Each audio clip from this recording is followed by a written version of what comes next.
Okay, so we're diving deep today into the 2025 election. And, it's hard to keep up with everything going on, right?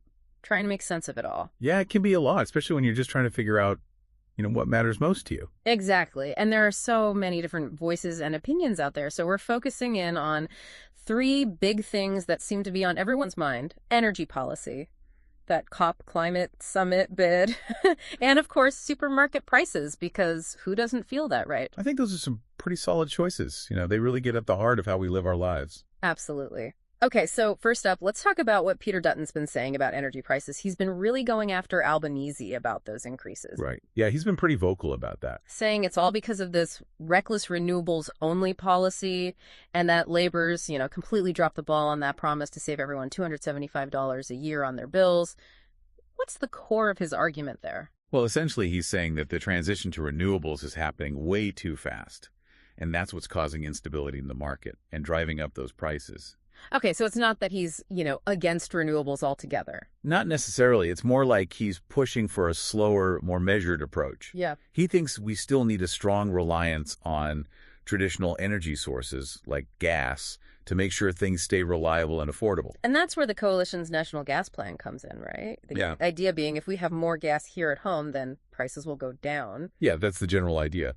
But one thing that's been drawing a lot of criticism is the lack of detailed modeling to back up those claims of lower prices. Because how do we know for sure that it would actually work out that way? Exactly. I mean, increasing the gas supply could, in theory, put some downward pressure on prices. But the energy market is so complex. There are so many factors at play that modeling would really help us understand how big that impact would actually be. We'd need to look at things like export markets and the costs of actually getting that gas out of the ground and into people's homes. Without that modeling, those promised price reductions are kind of just words. It's like a promise without, the proof. Exactly. And Dutton has said they're working on that modeling and will release it before the election. But, that leaves us with some questions until then, like how much will prices actually drop and what are the trade-offs involved? Yeah, those are definitely things to think about. Now let's switch gears a bit and talk about this whole COP climate summit thing.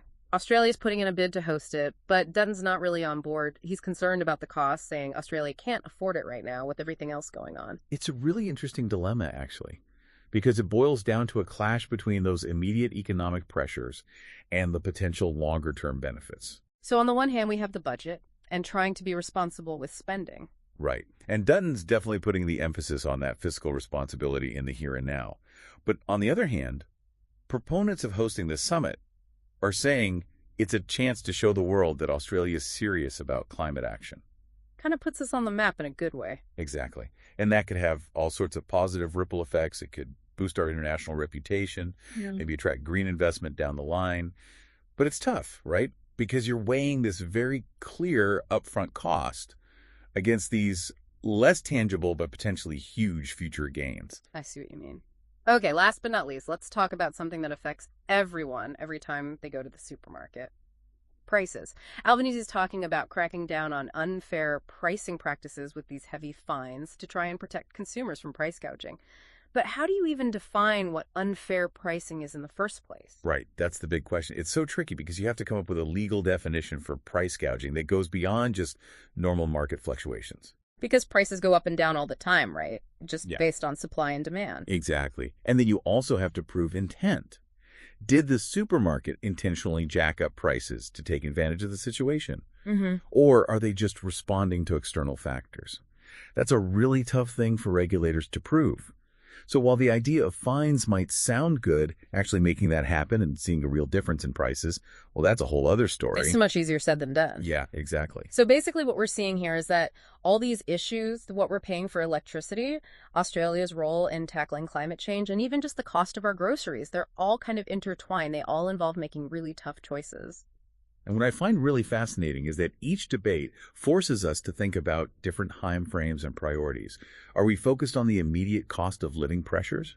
Or are we looking further ahead to our long-term environmental and global responsibilities? Understanding the different approaches that are being proposed can really help us weigh those priorities for ourselves. That's a great way to put it. So as we wrap up this deep dive, I want everyone listening to think about this. Which of these areas, energy, climate, or those supermarket bills, is going to have the biggest impact on your life? And what questions do you still have for the politicians as we get closer to Election Day? Because those are the questions worth asking and finding answers to. Couldn't agree more. Thanks for joining us for this deep dive into the 2025 election. We'll be back soon to break down even more of the key issues. See you then. Bye.